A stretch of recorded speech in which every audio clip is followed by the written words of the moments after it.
Assalamualaikum warahmatullahi wabarakatuh dan salam ASEAN penonton. Alhamdulillah kita bersua kembali pastinya untuk kita membawakan kepada anda input semasa berkenaan dengan sidang kemuncak ASEAN ke-47. Pastinya hari yang cukup bermakna untuk seluruh rakyat Malaysia pada hari ini dan juga untuk seluruh rakyat di negara-negara ASEAN. 26 Oktober 2025 hari ini Kuala Lumpur menjadi saksi kepada medan pertemuan kepada diplomasi yang terbesar di rantau Asia Tenggara dan Malaysia dengan penuh keyakinannya memimpin dengan penuh prinsip pastinya untuk kita membawakan kemakmuran bersama dengan hala tuju dan aspirasi bersama untuk menjadikan ASEAN sebagai sebuah rantau yang berdaya tahan dan juga berdaya saing serta berpaksikan rakyat. Truly, and of course you join with me this evening, Erin Cheong, bringing you all the live updates and the recap of today's 47 ASEAN Summit in English language, and Munawar Azmi as well, bringing you in Bahasa Malaysia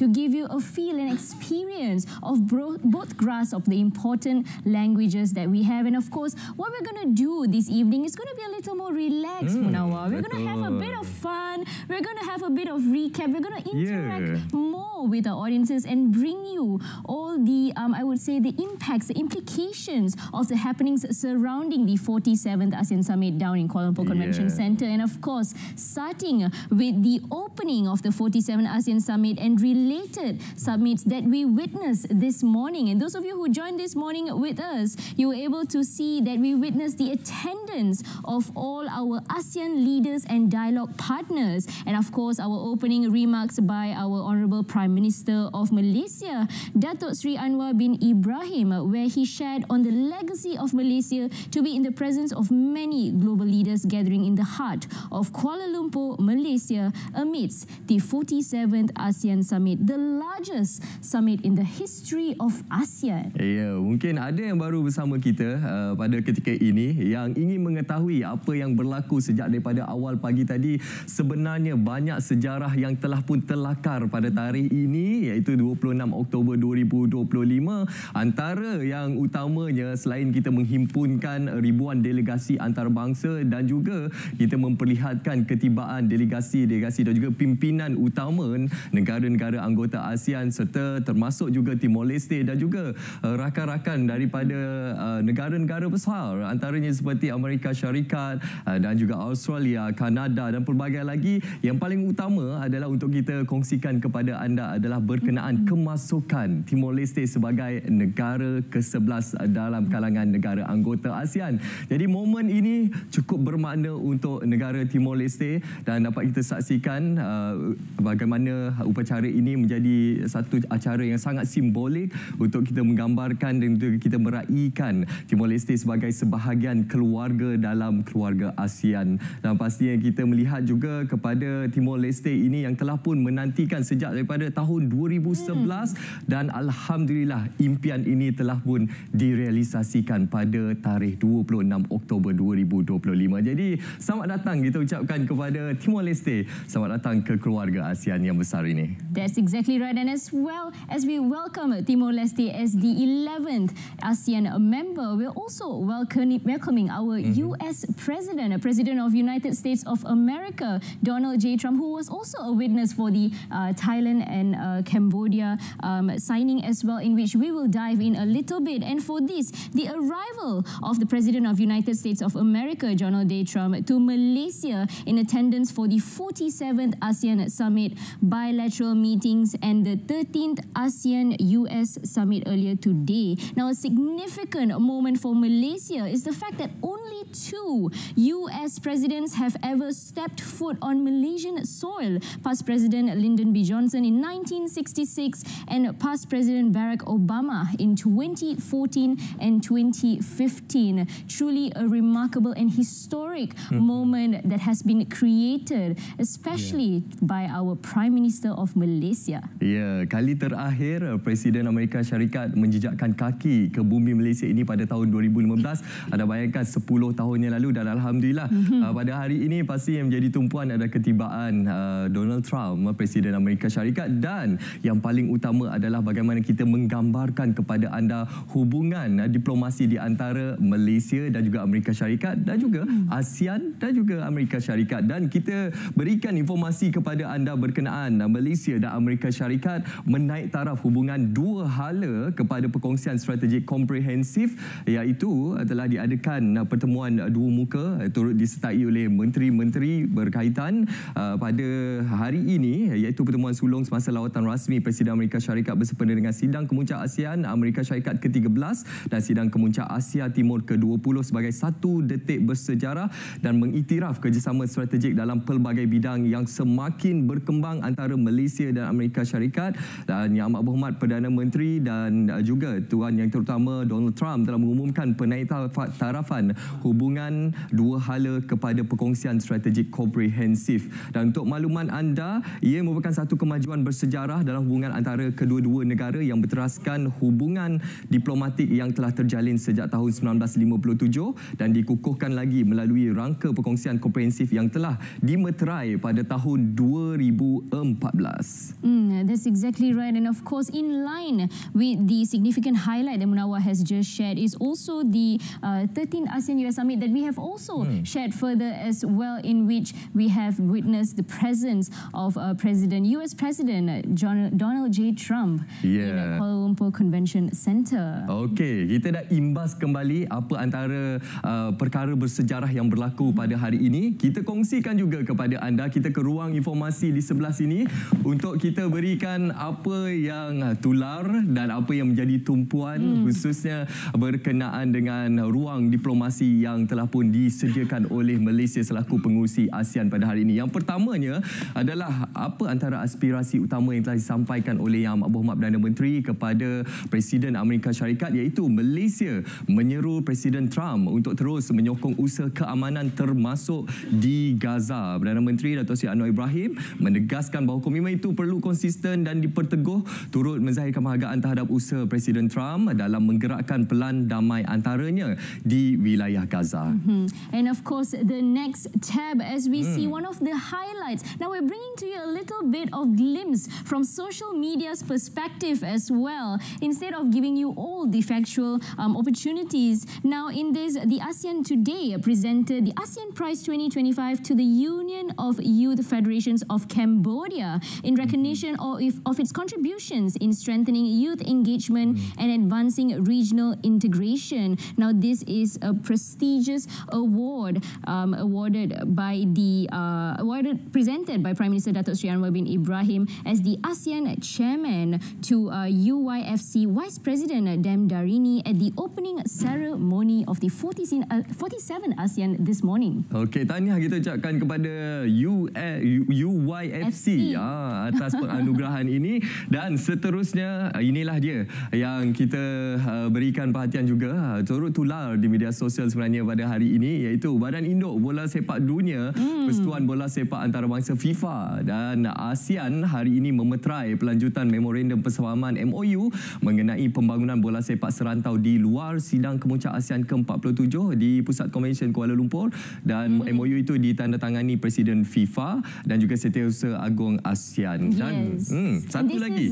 Let's see the next news update as well. I think this is the most, I would say, viral clip at the moment throughout social media, and videos of the Timor-Leste members as well. As we can see the videos that we have. I believe a lot of members of media from Timor-Leste have expressed tears of joy flowing as Timor-Leste officially acceded as the ASEAN's 11th member during the opening ceremony of today's 47 ASEAN Summit. Now this is indeed a 14-year aspiration that we have been waiting about, and truly a remarkable and historic milestone for the people of Timor-Leste. Jadi tahniah kita ucapkan kepada rakyat Timor-Leste kerana menjadi sebahagian daripada keluarga ASEAN yang cukup besar, dan juga pastinya kita berikan gambaran kepada anda. Hari ini kita mengimbas kembali apa agenda utama yang telah pun berlaku.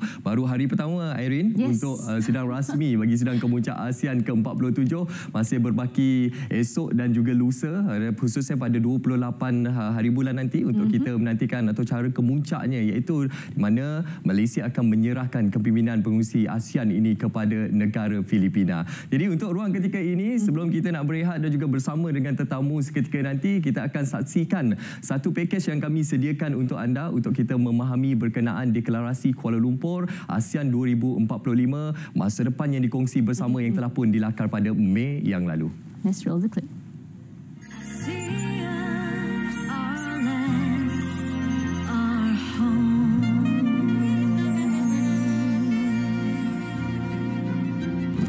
Apakah itu ASEAN 2045, masa depan bersama? Pada sidang kemuncak ASEAN ke-46 yang lalu, deklarasi Kuala Lumpur mengenai ASEAN 2045, Our Shared Future, telah secara rasmi dilancarkan. Ia menjadi satu visi baharu bagi ASEAN yang menggantikan ASEAN 2025, Forging Ahead Together, yang telah diterima pakai pada tahun 2015. Visi ini merupakan dokumen strategik jangka panjang yang akan mencorakkan hala tuju masa depan ASEAN untuk 2 dekad akan datang. Dokumen ini menzahirkan aspirasi ASEAN untuk merealisasikan komuniti ASEAN yang berdaya tahan, inovatif dan dinamik dan berpaksikan rakyat menjelang tahun 2045. Secara dasarnya, visi ini berfungsi sebagai kerangka hala tuju ASEAN untuk terus memperkukuh agenda pembinaan komuniti serantau dalam memasuki fasa integrasi di masa hadapan. Ia mengandungi pendekatan strategik yang menyeluruh yang akan membimbing ASEAN dalam menangani impak trend mega sedia ada dan akan datang serta peluang-peluang yang ada di samping mengekalkan kepusatan ASEAN. ASEAN 2045, masa depan bersama, merangkumi 6 dokumen, iaitu Deklarasi Kuala Lumpur mengenai ASEAN 2045, masa depan bersama, Visi Komuniti ASEAN 2045, ASEAN yang berdaya tahan, inovatif dan dinamik dan berpaksikan rakyat, Pelan Strategik Komuniti Politik Keselamatan ASEAN APSC, Pelan Strategik Komuniti Ekonomi ASEAN AEC 2026-2030, Pelan Strategik Komuniti Sosio Budaya ASEAN ASCC dan Pelan Strategik Ketersambungan ASEAN.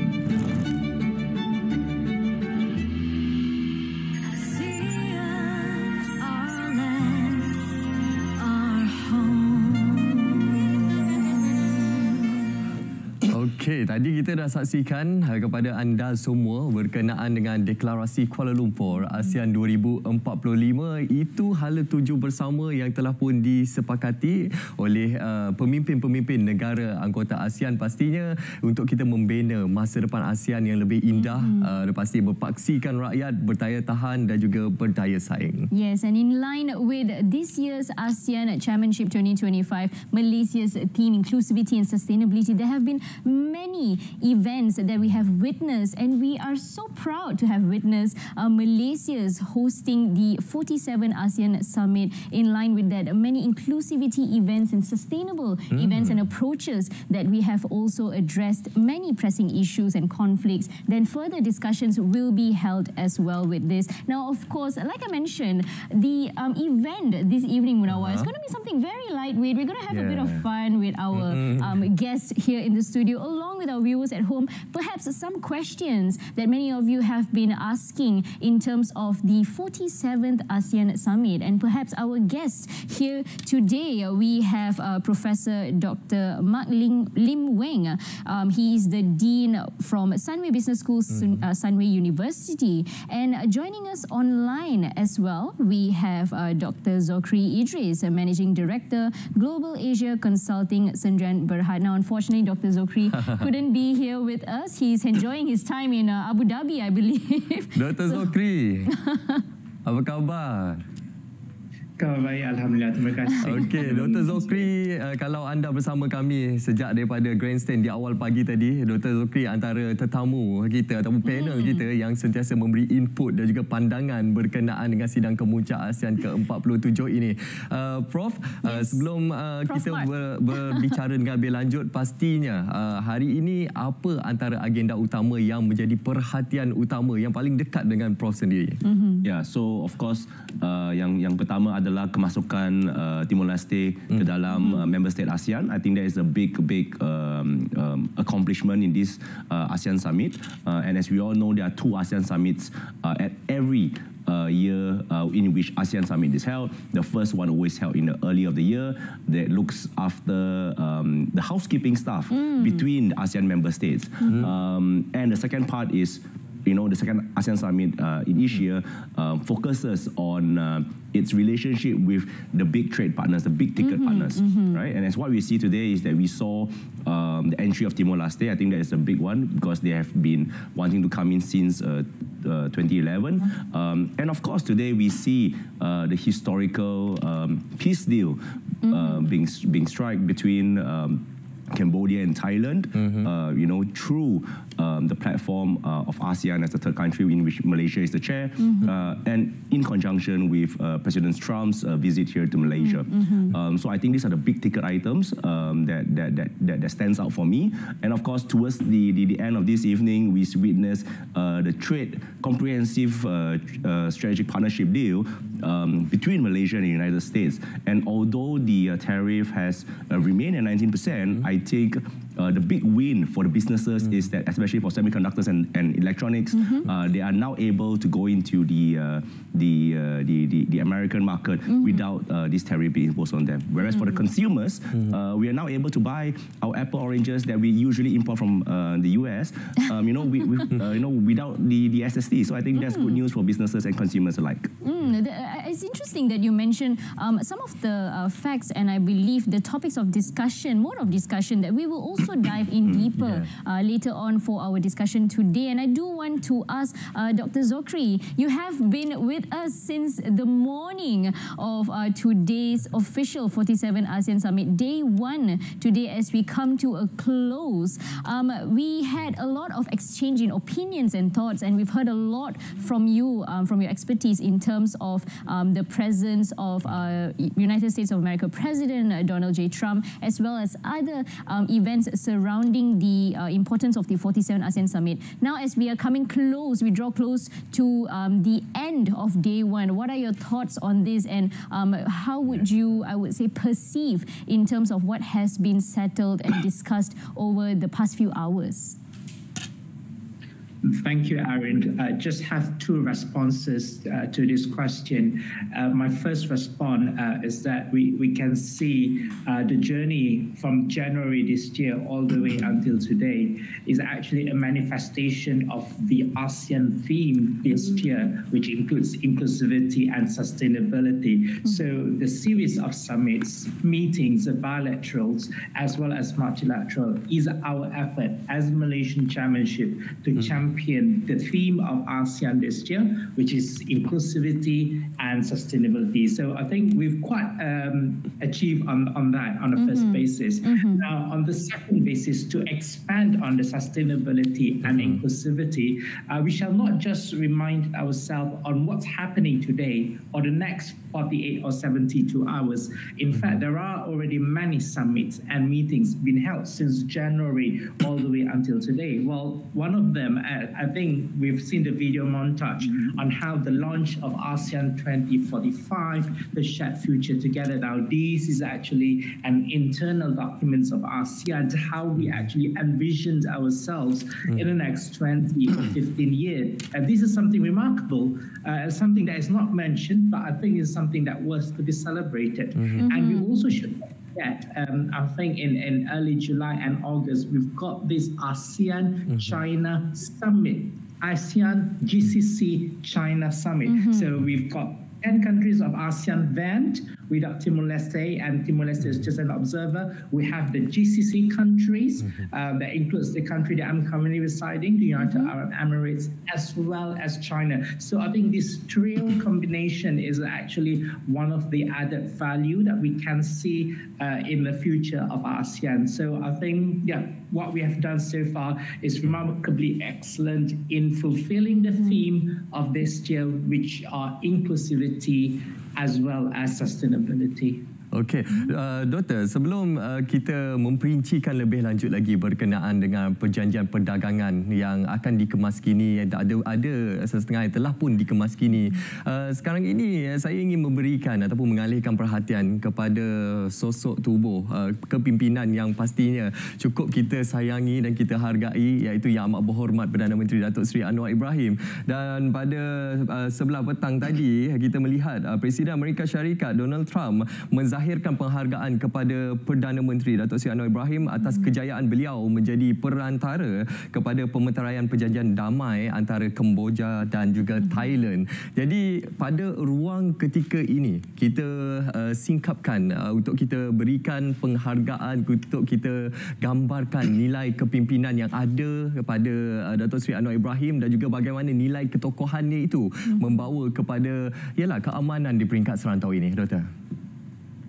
Saya merasakan kepimpinan Yang Amat Berhormat Perdana Menteri disokong dengan dasar luar negara Malaysia yang progresif, yang mencerminkan soft power ataupun kuasa yang secara non-traditional power ini sebenarnya lah yang mengikatkan negara-negara di ASEAN. Saya bagi contoh, kita menyambut pemimpin-pemimpin besar dunia bukan dengan perarakan ketenteraan, mempamerkan ketenteraan, tetapi kita mempamerkan kebudayaan dan juga identiti dan jati diri. What does it mean to be an Asian ataupun a Southeast Asian people? Dan saya rasa di sinilah keunikan, bukan sahaja keunikan Malaysia tetapi keunikan gabungan negara-negara dalam ASEAN yang budaya, identiti dan jati dirinya tinggi, disokong pula dengan pemimpin-pemimpin Malaysia dan juga ASEAN yang berwawasan, yang menjadikan it is actually satu ramuan yang digabung jalinkan untuk kita menyelesaikan masalah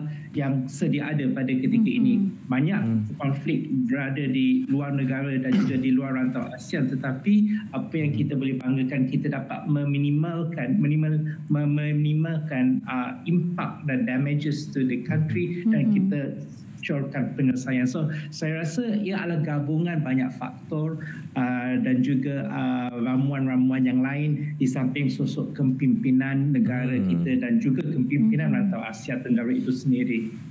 Very interesting, Dr. Zukri, that you mentioned about it. And since we're also in the topic of the signing of the ceasefire agreement between Thailand and Cambodia, I do want to shift our gears back to our guest in the studio here, Prof. Mark. So we have witnessed and we are well aware of the border conflict between Thailand and Cambodia in July 2025, caused at least dozens of deaths and displaced hundreds and thousands and threatened regional stability. Now, given that ASEAN emphasizes a lot of peace and stability, and in terms of supporting a nuclear-free war zone, as we have also seen, and we are very grateful for the fact that Thailand and Cambodia have come to a peace treaty. But our main goal is to ensure all ASEAN member states, in fact, global members, to avoid such occurrences to rehappen again. So in that sense, how should the bloc use this incident as a catalyst to strengthen its preventive diplomacy mechanisms and early warning architecture across the region? Yes, I think, of course, Prime Minister Anwar is one of the best orchestrators around. He speaks well, he commands the respect of the international audience. And if you were to look at what he has done, I think he has also seized the moment. I think he's at the right place. He's at the right place at the right time, where the conflict between Cambodia and Thailand happened.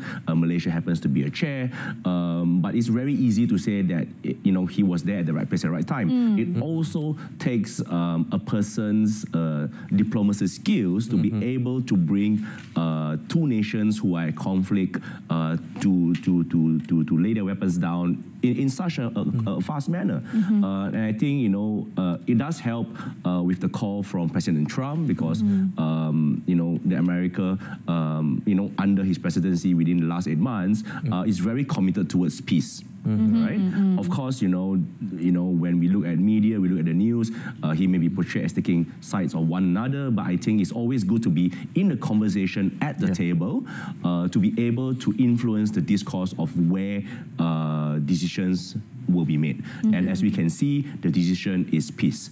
Itu aspirasi bersama kan, Irene? And having our Prime Minister of Malaysia, right, to be at the center of such global discussions, having to resolve conflicts and to aid as an ASEAN centrality is really remarkable to see. A proud Malaysian we are, Munawar, to kita be sangat berbangga witnessing this. menjadi rakyat Malaysia. Bukan saja kita melihat kepada penganjuran sidang Kemuncak ASEAN yang sangat bersejarah, sangat besar, sangat bermakna ini, tapi pun juga kita berikan gambaran kepada anda betapa bangganya kita mempunyai pemimpin seperti Yang Berhormat Datuk Seri Anwar Ibrahim yang bukan saja menegaskan berkenaan keamanan di rantau ini, namun juga menegaskan berkenaan keamanan di Gaza misalnya, dan juga kestabilan di peringkat global dan keadilan dan juga kemakmuran bersama. Itu antara perkara yang sering kali ditegaskan oleh Yang Amat Berhormat Perdana Menteri. Dan susulan daripada perjanjian perdamaian di antara Thailand dan juga Kemboja ini, kita melihat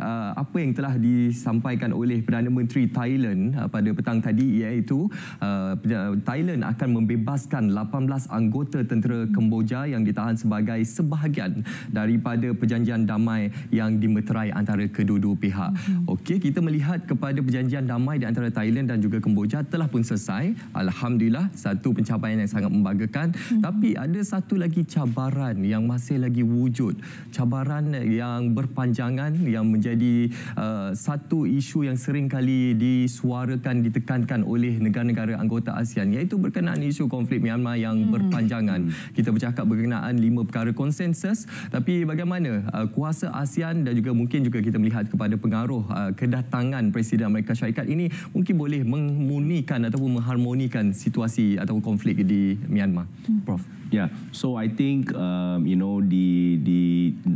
agenda of peace in Myanmar will definitely be the topic in the next few days. You look at various news outlets. Some you have Myanmar in the picture, some you don't have Myanmar in the picture. But as we all see in the official photos today, that we have a representative from Myanmar, which means that ASEAN member states want to be in the conversation with Myanmar to say that you have upcoming elections, make sure that it's being done right. You have a whole range of people there, and what's important is to find a solution which is inclusive rather than divisive.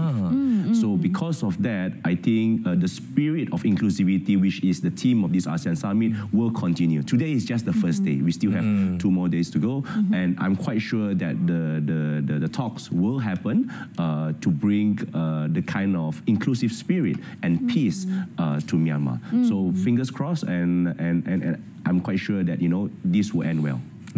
Truly, and we are hoping for a similar outcome as how we had witnessed for Thailand and Cambodia today for Myanmar as well. Now this of course comes back to a bigger scope and umbrella of the security, trade and external great power engagement within the ASEAN members, and these are actually all prominent in the summit's agenda. So Dr. Zokri, in the context, right, how can ASEAN maintain its centrality and cohesion as a regional bloc when each member state faces differing external pressures and bilateral relationships?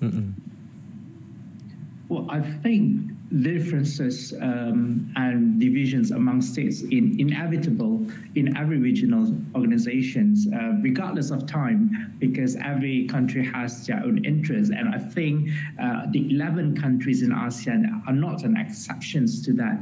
But ASEAN has its own model in mitigating these differences as well as this division. I think the 2045 shared future is something that we can look at, because the countries of ASEAN have agreed that this is the future that we are going to, and we're going to witness in 2045. But what next to be done is actually the implementations and the action plans that makes things better. So I think we are quite mature as a regional organizations to mitigate conflicts. We cannot say conflicts will not happen, but I think we have a model and we do have the know-hows on how to minimize and to neutralize certain conflicts in our region. Yes, Myanmar remains as a challenge for our region with the refugee issues, with some of the ethnic cleansing issues to begin with, but I think the ongoing negotiations and discussions will definitely have a fruit. It's just that one thing I want to highlight. When we talk about ASEAN centrality is solely a work of ASEAN member countries. We shall not actually having expectations outsiders of ASEAN to be within the conflicts of ASEAN.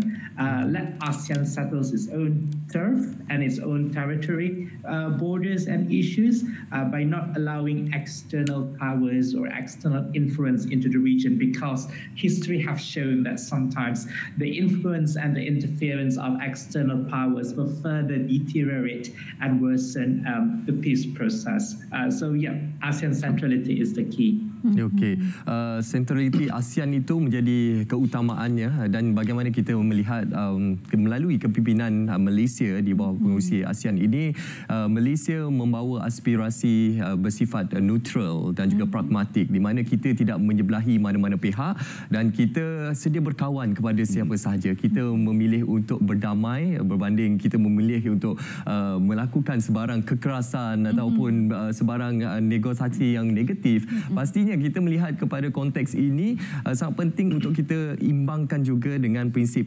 inclusivity ataupun keterangkuman dan juga kemampanan ini yang menjadi tema kepada Kepengurusian ASEAN Malaysia pada kali ini. Inclusivity itu adalah satu perkara yang sangat bijak untuk dilaksanakan sebagai satu tema, tapi apa yang ingin kita gambarkan adalah bagaimana untuk kita tidak meninggalkan mana-mana pihak. Sebagai contoh, kalau kita lihat dalam kalangan negara-negara anggota ASEAN ini agak tidak setara. Ada negara maju, ada negara pendapatan sederhana, ada negara yang masih lagi memerlukan bantuan dalam kalangan negara-negara anggota ini. Misalnya kita ambil konteks dalam negara Timor Leste. Apa antara nilai bantuan yang boleh kita lakukan sebagai negara anggota ASEAN untuk kita membantu Timor Leste misalnya untuk mereka bangkit sebagai sebuah negara dan juga memberikan sumbangan yang lebih bermakna untuk ASEAN? Yeah, I think if you look at the comments coming from the Prime Minister of Timor-Leste today, I think he was, of course, he has very nice expression with the media and so on. But I thought that his comment was actually very, very humble today after his entry. The entry of Timor-Leste into ASEAN. I thought the comment was very humble. He was mentioning that Timor-Leste is here to learn from our siblings in ASEAN. I think that was really, really very good. But on that note, I think, as what you already pointed out, Munawa, that there are different levels of development among different countries in ASEAN. So what could be done, right? I think the government of Malaysia, through the Academy of Sciences Malaysia, and also our researchers at Sunway University, have actually come up with a study called the ASEAN Foresight. And within the ASEAN Foresight, we have different enablers, we have different key success factors that would drive the progress of different ASEAN countries depending on the strength of each of those countries, right? You look at Malaysia, in the region of Sarawak, is leading at the forefront of renewable energy, and that ties into the ASEAN power grid.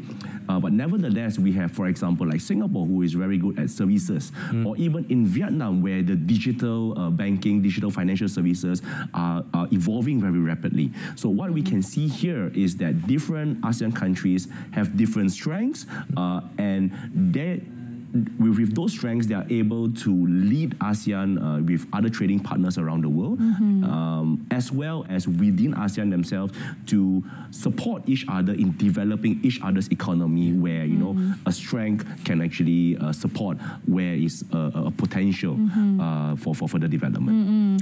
Well said, Prof. Mark, because the signing of the declaration on the admission of Timor-Leste is actually one that have been awaiting from very, very long, from 2011 when they first applied for the ASEAN membership, and they were only granted the ASEAN observer status in 2022, leading up to 2025, where they have officially been admitted as the 11th ASEAN member. We're truly proud to bring to you a little history of a package, how Timor-Leste first came about into ASEAN. Jom saksikan.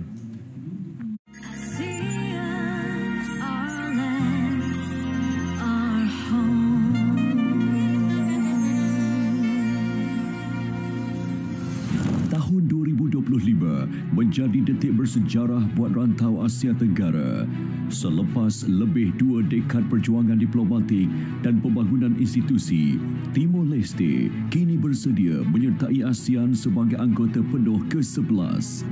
Perjalanan Timor Leste ke dalam keluarga ASEAN bukanlah sesuatu yang mudah. Ia bermula pada tahun 2022 apabila negara itu secara rasmi diterima sebagai pemerhati ASEAN. Sejak itu, Timor Leste aktif menyertai pelbagai mesyuarat dan inisiatif serantau untuk memahami dasar struktur serta budaya kerja ASEAN. Setahun kemudian, pada 2023, negara tersebut melangkah ke fasa baharu melalui pelaksanaan Pelan Kesiapsiagaan ASEAN. Melalui pelan ini, Timor Leste memperkukuh tadbir urus, membangunkan infrastruktur dan meningkatkan keupayaan institusi kerajaan sebagai persediaan untuk menyertai komuniti serantau secara penuh. Pada sidang kemuncak ASEAN ke-47 di Kuala Lumpur, Timor Leste disahkan sebagai anggota penuh ASEAN. Penyertaan ini bukan sekadar memperluas keanggotaan blok ASEAN, tetapi turut memperkukuh jangkauan geopolitik, ekonomi dan diplomasi rantau ini di pentas global. Langkah ini juga mencerminkan semangat keterangkuman dan kemampanan yang menjadi tema kepengerusian ASEAN Malaysia 2025, bahawa kemajuan serantau hanya bermakna apabila setiap negara, besar atau kecil, diberi ruang untuk berkembang bersama.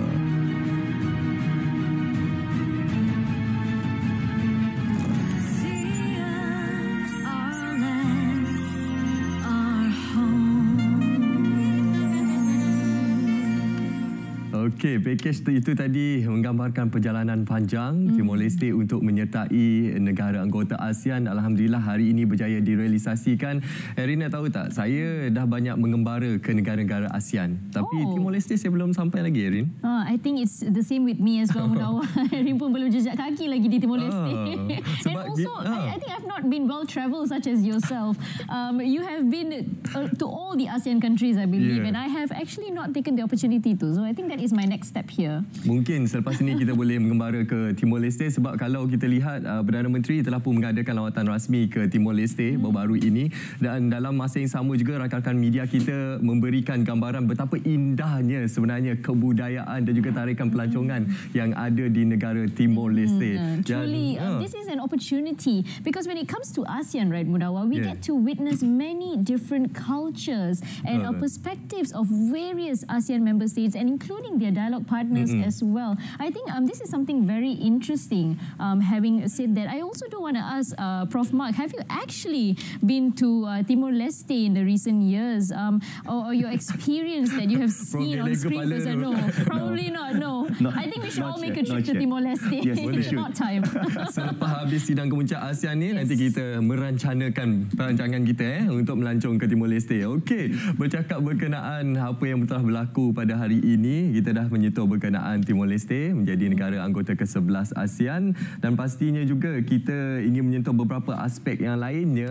Antara yang menjadi tumpuan kita juga adalah bagaimana untuk kita memberikan gambaran pada ketika ini berkenaan dengan situasi apa yang telah berlaku, antaranya perbincangan di antara Perdana Menteri dan juga Presiden Amerika Syarikat Donald Trump berkenaan hubungan bilateral yang wujud di antara Amerika Syarikat dan juga Malaysia. Dan kalau kita imbas kembali, kalau kita lihat perjanjian kerjasama ekonomi bilateral di antara Malaysia dan juga Amerika Syarikat ini telah lama utuh. Namun persoalannya free trade agreements bersama Amerika masih belum ada lagi. Berbanding dengan free trade agreement ataupun FTA yang lain bersama dengan negara-negara ataupun rakan-rakan dialog utama. Jadi bagaimana ini menjadi satu titik pemula untuk kita melihat hubungan diplomatik yang lebih utuh dan juga untuk kita melangkau segala manfaat bersama yang boleh kita nikmati di antara kedua-dua negara, Prof. Yeah, so if you look at the comprehensive strategic partnership that was struck today, the terms there looks like a free trade agreement to me. right? You know, you have some industries where Malaysia can export to the America without the tariffs being imposed. You know, America is able to come into the Malaysian market, you know, when it comes to fruits and vegetables, you know, that's one. Of course, in Malaysia, we are a Muslim country, so we have the halal certification that is there. One of the promises that will be made is that Malaysia will help the American manufacturers or the American producers to be able to meet these requirements. And I think our JAKIM here is very, very supportive, very, very helpful. Although they uphold the standards, but they also provide a lot of support for our friends who wants to actually export their products into Malaysia. So from that perspective, I think there's a lot of benefits on both ends. And for us in Malaysia, I think it's good news for us, especially in our biggest industry of semiconductors and electronics.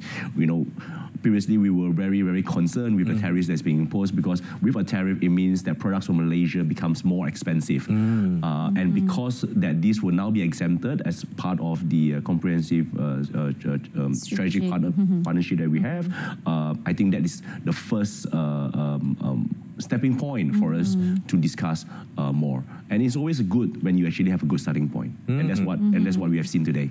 Truly, of course, the comprehensive strategic partnership following the bilateral meeting between the Prime Minister Dato Sri Anwar bin Ibrahim and President of United States of America Donald J. Trump in Kuala Lumpur certainly marks a historic milestone in Malaysia and US relations, which actually dates back to 1957, and we were previously upgraded to a comprehensive partnership in 2014. And of course, as the United States of America remains one of Malaysia's largest trading partners, with the total trade reaching 324.91 billion ringgit in 2024, and thus the new comprehensive strategic partnership underscores deeper cooperation in key areas such as trade and investment, advanced technology, defense, energy security, and regional stability. Now, the partnership also reinforces Malaysia's growing role as a trusted and strategic player in the Asia-Pacific region.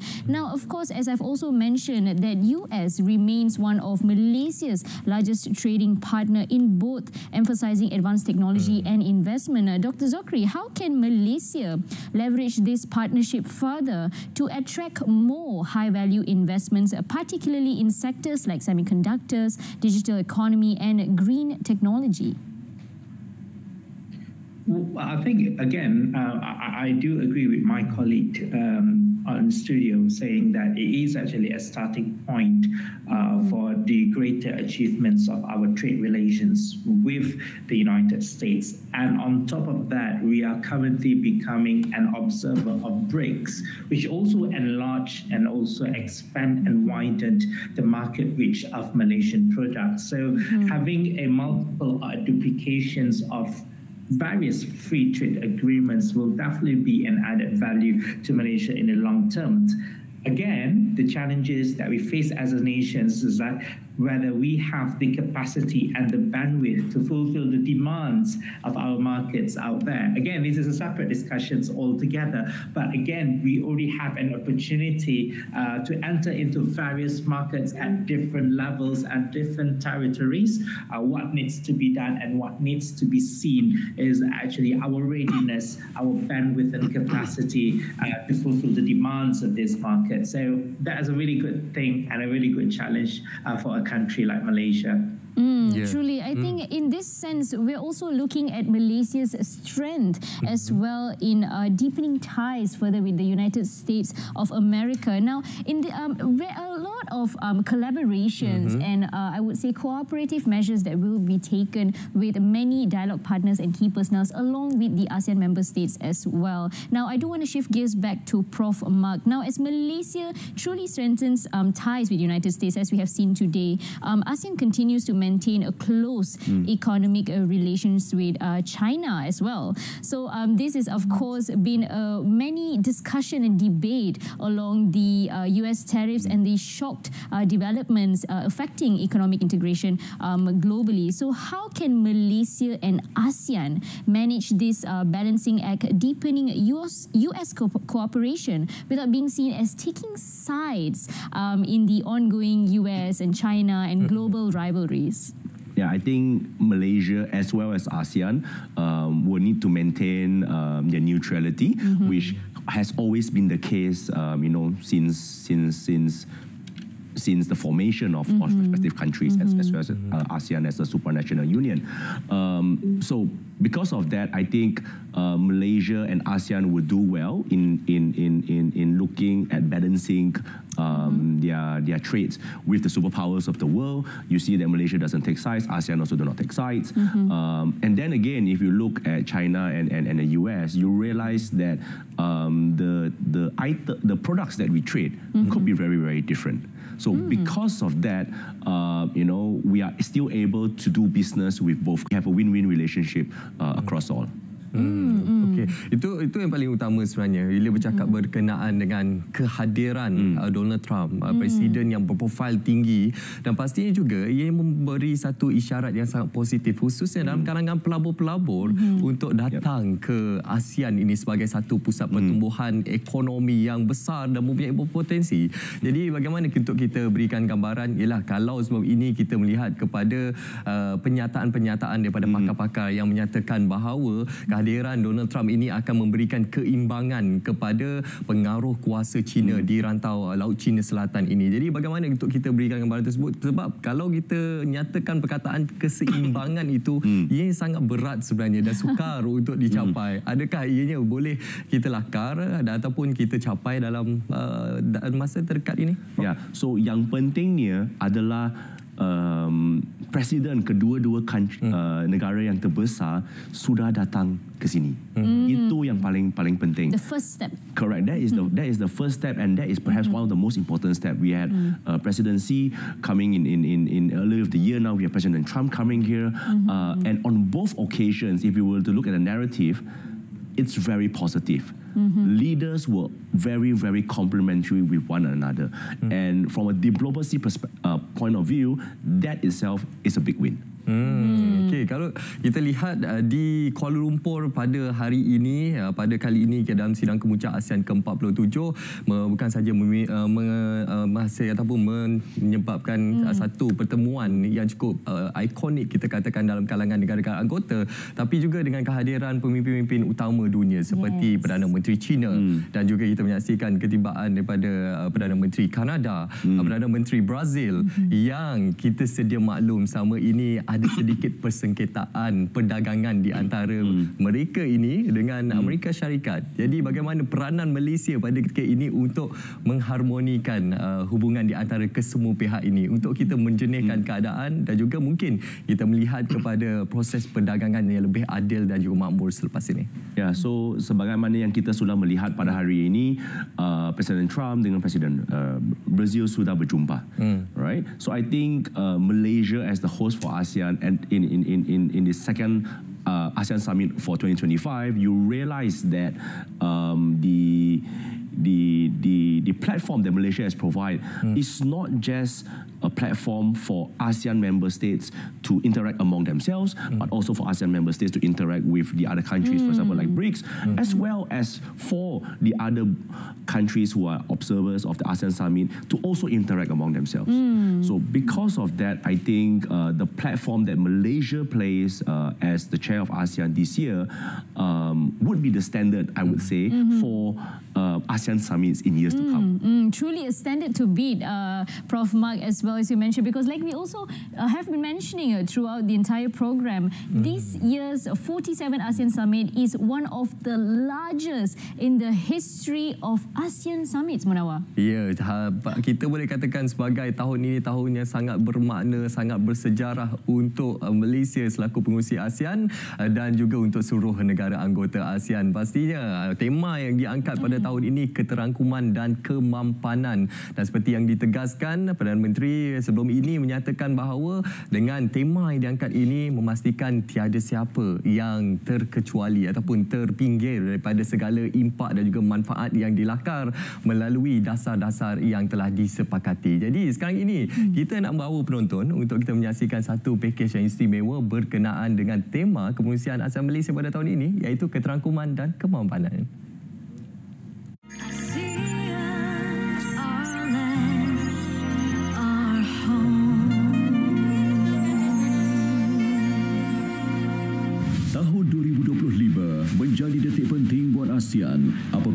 Malaysia kembali memegang tanggungjawab sebagai pengerusi ASEAN. Tahun ini juga menandakan ulang tahun ke-10 penubuhan rasmi Komuniti ASEAN, simbol perpaduan serantau yang dibina atas dasar keamanan, kestabilan dan kemakmuran bersama. Sepanjang sedekat lalu, ASEAN telah mencapai pelbagai kejayaan besar dalam memperkukuh hubungan diplomatik dan integrasi ekonomi. Namun, dunia yang kian kompleks menuntut hala tuju baharu.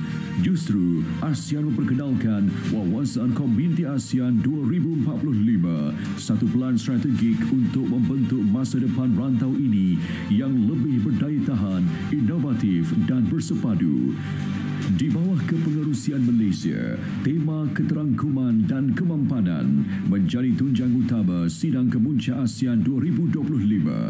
Tema ini membawa makna bahawa kemajuan tidak harus dimiliki oleh segelintir, sebaliknya dikongsi oleh semua. Ia menegaskan kepercayaan bahawa setiap rakyat di rantau ini berhak menikmati hasil pembangunan secara adil dan mampan. Malaysia memberi tumpuan kepada 3 keutamaan utama. Pertama, memperkukuh keutamaan ASEAN dengan membina kepercayaan strategik antara negara melalui diplomasi dan kerjasama ekonomi. Kedua, mempertingkat perdagangan dan pelaburan intra-ASEAN sambil memanfaatkan kemajuan dalam sains, teknologi dan inovasi digital.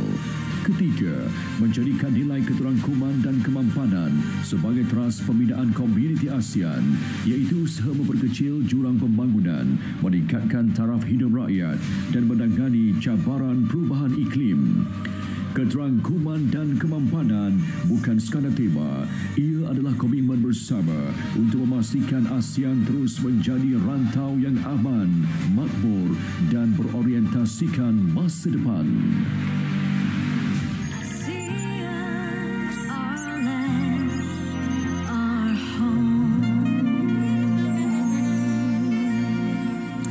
Certainly, that was a little glimpse of the ASEAN's overall theme, as I would like to say, showcasing the inclusivity and sustainability impacts and the viewpoints of such as well. And talking about inclusive and sustainable viewpoints is, of course, what's been happening on the 47 ASEAN Summit surrounding the events at Kuala Lumpur Convention Centre since this morning. Actually, since few days past, we have been witnessing many meetings, bilateral meetings, related summits that have been held, and many has been, I would say, attention of many of our viewers at home. I think particularly would be the 13th ASEAN-US Summit, having the President of United States of America, Donald J. Trump, right here locally in Malaysia. Now, in this sense, of course, ASEAN and the US have adopted the ASEAN-US Joint Vision Statement, reinforcing a shared commitment to deepen cooperation and drive inclusive growth across both regions. Now, during the 13th ASEAN-US Summit remarks, the Prime Minister of Malaysia, the Honourable Datuk Seri Anwar bin Ibrahim, said the joint statement marks a key step towards translating strategic ties into a joint statement, marks a key step towards translating strategic ties into concrete results that deliver real benefits to citizens and businesses. Now, grounded shared aspirations for peace and prosperity, ASEAN-US relations have evolved into a comprehensive strategic partnership in which the dynamic economies of the US and Southeast Asia have the potential to usher in a golden age, quoted by our Prime Minister, Datuk Seri Anwar bin Ibrahim, for our nations, in which the two-way trade between ASEAN and US hit a record of USD 453 billion last year, underscoring strong commercial links that support millions of job opportunities on both sides. Now, this is, of course, a good way to perceive that the President of United States of America, Donald Trump, and ASEAN leaders pledged to enhance cooperation in trade, technology, and regional security through this new joint statement. Now, of course, with this, I do want to ask Prof. Mark your perspective in whether the golden age of partnership that our Prime Minister has addressed, has it truly been achieved, or will it be achieved within the next, say, by 2030, 2045? I think as we speak, progress is being made. I think when we look at trade today, is no longer the traditional trade of doing international business. I think we have a lot of priorities that have come on board, not just from the traditional aspects of access and inclusivity, but I think in a low carbon economy model where trade has to be fair, trade has to be clean, and if there is anything that is not clean or not, perhaps not so fair, it's time that we actually speak up and we protect ourselves against that. I think the ASEAN Summit provides a very good opportunity for that. A clear example is the power grid, where it is not envisioned to be powered by fossil fuel, but to be powered by renewable energy. So that's one. The others we see big topics are things like rare earth and precious minerals and so on. And the idea behind that is to do it in a manner that is safe for the planet, because we have the climate crisis that is going on. So any extraction of minerals and stuff like that will need to be in a very green and sustainable manner. Okay. And from a US perspective, they have those kind of technologies to do well for the environment and to produce in a manner that is clean.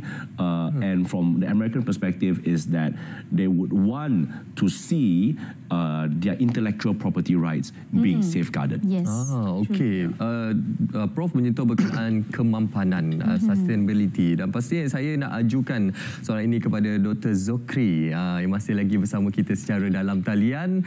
Dan seperti kita sedia maklum, segala dasar yang telah pun direncana, yang telah pun dibincangkan oleh pemimpin-pemimpin negara kita, pastinya kita melihat kepada usaha untuk memperkasakan PMKS yang merupakan tunjang utama kepada ekonomi sesebuah negara. Dan kalau kita lihat dalam konteks ASEAN sendiri, sektor PMKS itu sendiri menyumbang hampir 45% kepada KDNK ASEAN.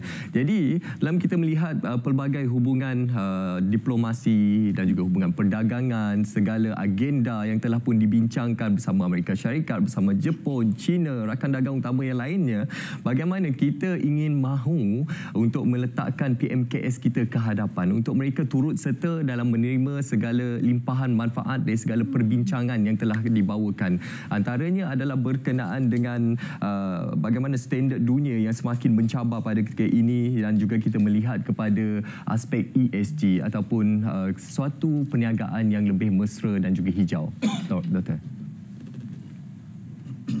Antara data yang kita ada dari aspek pertumbuhan ekonomi ASEAN secara rantau ini bukanlah sangat yang positif, kerana pada tahun 2023 pertumbuhan ekonomi mencatatkan pada 4.6, 2024 4.3, turun 0.3%, dan pada tahun ini dijangka sekadar 4.5%. Ada banyak faktor yang kita bincangkan, antaranya pengenalan tarif Amerika Syarikat kepada negara-negara dalam ASEAN ini sendiri. Jadi saya rasa sudah banyak literature ataupun sudah banyak kajian dan pengetahuan yang telah diperkenalkan bahawa yang akan menggerakkan industri intra ataupun dalam ASEAN itu adalah PMKS ataupun industri kecil sederhana. Namun begitu, kita tidak begitu menyediakan ruang yang seluas-luasnya kepada PMKS ini untuk berintegrasi luar daripada teritori, luar daripada sempadan negara itu sendiri. Kerana dalam negara-negara ASEAN, kesenjangan ekonomi antara Singapura, Malaysia, Vietnam dan Indonesia dengan kumpulan ataupun kelompok yang seperti Laos, Myanmar, Cambodia dan juga yang terbaru ini Timor Leste, ini masih belum dirapatkan kesenjangan yang ada. Dan ini sebenarnya memberikan satu cabaran bagaimana untuk kita merapatkan kesenjangan ini agar PMKS antara kedua-dua blok ini dapat dihubungkan. Itu yang saya rasa the imminent challenge ataupun cabaran yang terbaru yang harus kita perhatikan bersama. Juga apabila kita membincangkan tentang perubahan tenaga baru dan sebagainya, data menunjukkan bahawa pertumbuhan penggunaan tenaga dalam ASEAN dalam tempoh 2024 dan 2025 hanyalah bergerak sebanyak 3% sahaja. Maksudnya masih banyak lagi kawasan-kawasan dalam rantau ASEAN ini yang tidak mempunyai demand ataupun tidak boleh membekalkan supply kepada keperluan tenaga. Jadi saya rasa ini yang seharusnya we have to go on the ground, dan kita harus pergi kepada kajian lapangan bersama-sama dengan masyarakat di luar kawasan urbanisasi dan luar kawasan bandar untuk melihat bagaimana untuk kita memperkasakan ekonomi setempat, dan ekonomi setempat itu diterjemahkan kepada industri kecil sederhana, dan akhirnya bagaimana industri kecil sederhana tempatan sesebuah negara ini boleh diintegrasikan ekonominya dengan negara-negara ASEAN yang lain. So I think that is what we meant by inclusivity, where everyone is together to share the regional growth.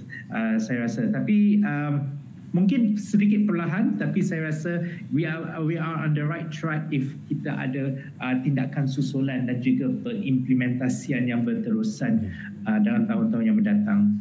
Truly, I think when we talk about inclusivity as well, many of the times that we have highlighted here, there were also some other summits that were being held during the 47 ASEAN Summit and related summits that we didn't get to cover as much. And one of it I would like to highlight would be the 28th ASEAN-Japan Summit, in which ASEAN has expressed that they look forward to working closely with Japan under the leadership of the newly elected Prime Minister Sanai Takaichi to advance shared goals in innovation, clean energy and resilient growth. And during her visit, she actually mentioned that she's expected to meet many of our Malaysian leaders to explore ways to enhance collaboration in maritime security, economic resilience, green transition and humanitarian affairs under the ASEAN framework. Now, during Prime Minister Datuk Seri Anwar bin Ibrahim's opening remarks, he also welcomed the Prime Minister Sanai Takaichi to her first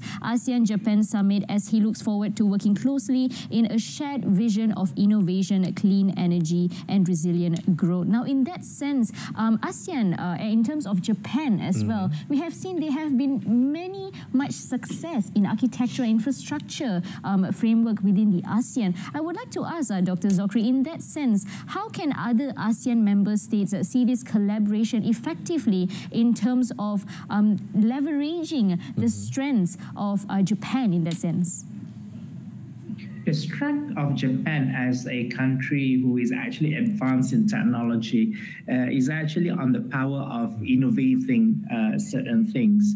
The power to actually understand the problems at hand, as well as the commitment to innovate solutions towards the problems that we have. So I think there are many aspects of innovations that we have learned. I think last year, while the then Minister of Economy, Rafizi Ramli, had actually organized an innovation week, something to actually make the nations innovative enough. But I think we actually haven't got what is the gist and what is actually innovation is all about. And I think we can look Japan as a model of an innovative country and how to have the framework of innovations from the Japanese perspective into our perspective. And I think that is something good to be looked at, despite of the technology advancements, AIs and robotics, which Japan is very popular. But I think the arts of imagining solutions, the arts of innovating solutions is probably something that we can learn from Japan at the moment. Okey, seperti yang kita boleh saksikan di visual, kita sedia maklum, ini juga merupakan satu sejarah sebenarnya. Perdana Menteri Wanita Jepun yang pertama dan hadir ke sidang kemuncak ASEAN ke-47 ini. Jadi kita cukup berbesar hati sebenarnya. Kita melihat kepada situasi ini sebagai suatu perkara yang boleh kita manfaatkan bersama dengan rakan-rakan dialog kita. Dan Prof, kita melihat kepada situasi semasa sekarang ini, ialah kita melihat kepada kepada masa depan ASEAN. Kita mempunyai deklarasi Kuala Lumpur 2045. Jadi apa antara potensi besar yang boleh kita garap di dalam ASEAN ini ialah ada membandingkan ASEAN dengan Kesatuan Eropah. Namun apa yang berbezanya adalah ASEAN ini mempunyai kekuatannya yang tersendiri. Kekuatannya terletak kepada rakyatnya yang berjumlah hampir 700 juta penduduk dan juga terletak kepada kepelbagaian dari segi budayanya, dari segi warisannya yang menjadi identiti unik untuk ASEAN itu sendiri. Jadi apa antara perkara yang boleh kita lihat ke hadapan berlandaskan 3 tonggak utama ASEAN untuk kita terus mencapai impian yang lebih makmur dan juga sejahtera nanti? Yeah, so I think at the center of what we are seeing today in ASEAN centrality is peace and stability. I think that's the first and foremost pillar. We have witnessed it from the peace deal that was being struck today between Cambodia and Thailand. I think that's an example of it. The next one is to ensure peaceful elections in Myanmar. I think that would be the next step. The other part of it is in terms of economy. And for economy, it has to be green. It has to leverage on the latest technology, so it's a digital economy that we're looking at, and of course the protection of our social cultural heritage that we have, and you know, within ASEAN itself, I think the mobility within ASEAN is improving, where citizens of member states are able to travel freely among the states. That helps to preserve the culture, that helps to preserve the relationships between people, whether at a consumer level or a business level. What we see in today's ASEAN summit, we see a lot of high-level stuff that is going on, but not to forget that there are a lot of related summits that are not just at a very high level, for example, between ASEAN and any of the key strategic countries, but also you will realize that, for example, the ASEAN Business Investment Summit that was happening yesterday and today brought together the business community, leaders, and even the political figures on the ground with the community to see what efforts could be done to improve the economy of each member state as well as ASEAN as a whole. Interestingly, when you have mentioned, how we can leverage on each other within the ASEAN family, as I would like to call it, of course. And in that sense, I would also like to ask, when we're looking about a shared future for ASEAN, and of course, ASEAN's total trade and economic weight runs in the trillions of dollars around. So how should ASEAN actually translate the summit's theme that we speak about, inclusivity and sustainability, to be more future ready into a measurable policy outcome over the next, say, 12 to 24 months? So the important part to ensure that to happen is the agenda of shared prosperity. Whatever that we do, we need to make sure that no one is left behind. And in order to ensure that no one is left behind, education is most important. Betul. Right? It's not just about getting the society, in ASEAN we have one of the largest proportion of youth around. It's not just about getting the youth to be educated, but also, for example, SMEs that 90% of them power the economy in ASEAN, in many ASEAN countries. They too needs to be upgraded and upskilled over time. And I think we need to look at ASEAN as a platform to enable, for example, the transfer of knowledge as well as the assurance of the quality of education and upskilling that we actually provide. So an example of that is that in Malaysia, we have Malaysian qualification agencies, but in ASEAN, we also have the ASEAN Quality Network, Quality Assurance Network, and that helps to maintain the quality of the education that we provide. Why that is important? Because without a country is only as strong as its economy, and economy is only as strong as its people, and its people can only be strong when they are well equipped with the right knowledge and skills in order to be competitive in the world. And I think that is the future of ASEAN. If there's anything in the next 12 to 24 months, it has to be shared prosperity at the forefront, supported by education and great policies to ensure that no one is left behind. Ya, itu yang paling utama. Tiada siapa yang tertinggal daripada menerima manfaat, khususnya apa yang telah digarap dan juga dizahirkan melalui agenda-agenda utama di bawah Deklarasi Kuala Lumpur ASEAN 2045, masa depan yang dikongsi bersama. Okey, kita ajukan soalan terakhir dalam baki-baki masa yang ada ini kepada Dr. Zokri Idris. Doktor, kita melabuhkan tirai untuk hari ini, tarikh yang cukup penting 26 Oktober 2025, tapi kita masih berbaki beberapa hari saja lagi, 27 dan juga 28 Oktober. Jadi mungkin kita boleh berikan sedikit gambaran berkenaan apa yang bakal berlaku, apa yang utama, khususnya berkenaan dengan ACFTA, Zon Bebas Perdagangan ASEAN China, dan juga mungkin kita boleh menyentuh berkenaan perkongsian ekonomi komprehensif serantau yang merupakan satu perjanjian perdagangan bebas yang terbesar di dunia. Doktor. Saya merasakan dalam 2 hari yang mendatang ini beberapa perjanjian ataupun perbincangan utama akan dilangsungkan. Dan ini adalah satu persetujuan antara negara-negara anggota ASEAN dan juga negara-negara anggota yang melibatkan perjanjian mega tersebut. Namun apa yang lebih saya pentingkan di sini adalah sambutan ataupun action plan selepas daripada persidangan ASEAN 47 dan selepas 2025 ini. Jadi saya mengharapkan setelah apa yang telah kita bincang dan mensyuarat dan muktamadkan pada tahun ini dengan pelancaran pelbagai inisiatif, pelbagai roadmap, blueprint dan sebagainya, pada tahun hadapan diharapkan akan ada the track 1.5 diplomasi, di mana ada gabungan daripada pemikir, institusi kerajaan dan institusi bukan kerajaan yang akan menelusuri setiap daripada action plan yang telah kita bincangkan pada tahun ini. Kita tidak mahu semuanya hanya tinggal di atas dokumen atau atas kertas semata-mata, tetapi harus disambut dengan tindakan susulan yang berkesan. Dan selepas track 1.5, kita harapkan akan ada track 2.0 di mana the non-public sector akan bersama-sama juga untuk menggerakkan agenda-agenda yang telah kita persetujui bersama. Barulah kita dapat melihat titik-titik perubahan daripada apa yang telah dipersetujui, apa yang dimeterai di atas kertas perjanjian dan apa yang dilaksanakan dalam tahun-tahun yang mendatang sehinggalah 2045. Jadi itu yang saya rasa yang perlu kita, we have to get that kind of mindset in order to things work. Truly a fruitful and insightful session that we have been having here. The discussion as a recap of day 1 of 47th ASEAN Summit. A special thank you to our guests of honor. We have Professor Dr. Mark Lim Weng from Sunway Business School, Sunway University, and Dr. Zokri Idris, Managing Director, Global Asia Consulting, Sdn Bhd. And now, of course, the 47th ASEAN Summit does not end here, Munawar. We have more to be coming for the next day as well, and I believe at 8 AM we will be seeing Munawar again on screen. InsyaAllah esok hari kita akan bersiaran sekali lagi bersama anda untuk kami bawakan grandstand berkenaan sidang kemuncak ASEAN ke-47.